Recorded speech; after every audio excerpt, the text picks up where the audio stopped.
is a popular new singer with a beguiling voice and an unusual story. With Tracy Smith of The Early Show, we take note.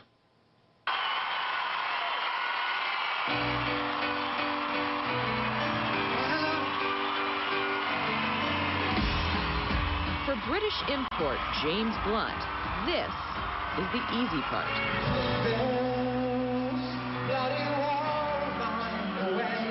It is a magical moment when you hear how songs have become part of other people's lives in that way, and how they do know all the words. It's really incredible. So here I go. Hello. As he stands center stage, singing his heartbreaking lyrics to sold-out audiences, his ability to set his private feelings to music has made Blunt one of the hottest acts in the country. Talking about his feelings, well, that's another matter. Is it strange having the world essentially read your diary? Being British, I'm emotionally stunted, and find it very difficult to express myself and talk about strange subjects like emotions. And so, yeah, it was very strange to record those and then actually have to play them in public. Beautiful dawn. I'm just chasing time again. Is it easier for you to share these private thoughts with a room full of strangers than it would be to sit across from somebody one-on-one? Yeah, I think you're right. The greater the number of people, the less intimidating it is, because the less concentrated it can feel. Whereas if I was to get a guitar out now and play to you, it would be quite an intense moment, I guess, because all that focus would just be on you and me, and that kind of contact and connection in that time, and I think that can be quite intense. Don't worry, I'm not going to do it. Don't worry, are you kidding? There are millions of women who would die for that moment. A magazine recently gave you the title, The World's Most Sensitive Rock Star. What do you think of that title? Yeah, I don't think any of my ex-girlfriends would describe me as particularly sensitive, but maybe I shouldn't deny that and pretend that I am.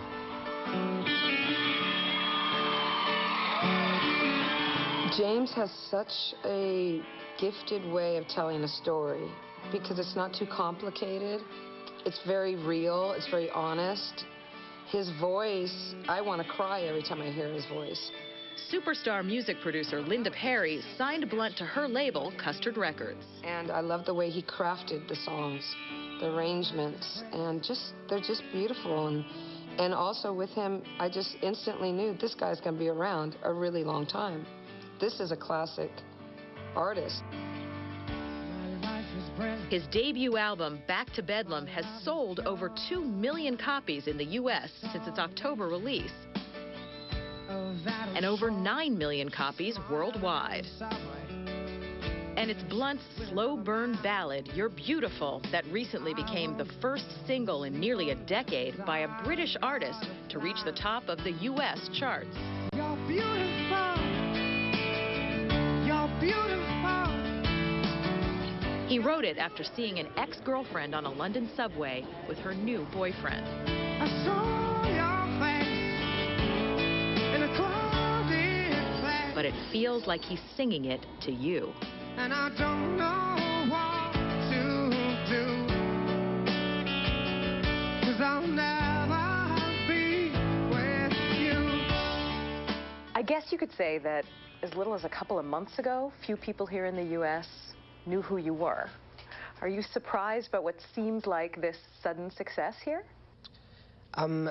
Yeah, I definitely am surprised by it. It's definitely not what I had expected or imagined when I started doing music.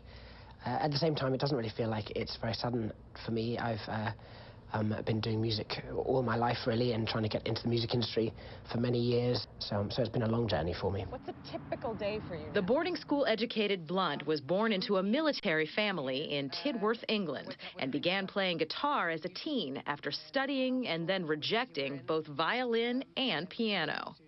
I had been doing music for a long time, forcibly, by my mother making me take up different musical instruments, and I loathed it. From repetitive lessons playing Beethoven's sonata in F sharp minor, really wasn't impressing my friends. But then I saw someone playing the electric guitar, and immediately that looked like much more fun. He knew he wanted a career in music, but it would have to wait. In true family tradition, Blunt joined the Army, training at the prestigious Royal Military Academy, Sandhurst. And less than a year later, Lieutenant Blunt, guitar in tow, was leading a cavalry regiment bound for Pristina, Kosovo. Yeah, I was there actually during the bombing campaign in 1999, and then I stayed on towards the end when we signed a peace accord, and stayed with the peacekeepers as well. How did that experience shape you? It's an eye-opening moment. I'd gone from a safe country where we can take things like food, shelter, and life itself pretty much for granted. So to go to a place where all of those are up in the air is a good education. There are children standing here, arms outstretched into the sky, tears drying on their face. He has been here. His album's closing track, the song No Bravery, is a haunting description of what Blunt witnessed during his time serving in Kosovo. Since he's been here. It's about seeing that kind of murder and genocide, and I didn't write it on a political level of any sort. I just really described what I saw. I think any soldier could probably write that song very easily. And I see no bravery, no bravery.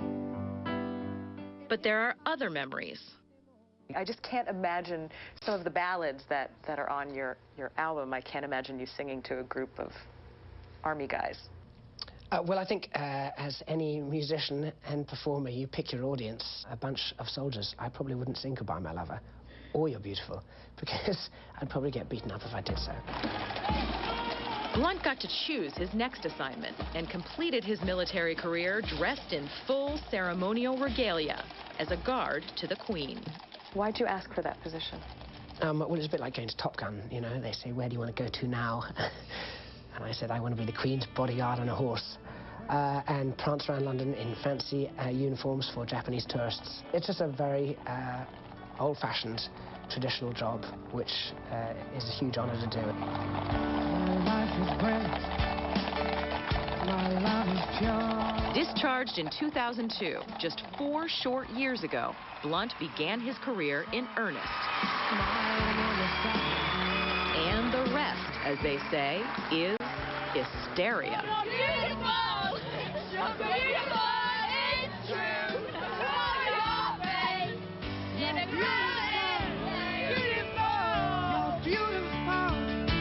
Is this James Blunt's American invasion? Absolutely not. I have no intention of invading America, and I promise if that was the intent, you're quite welcome to send me home.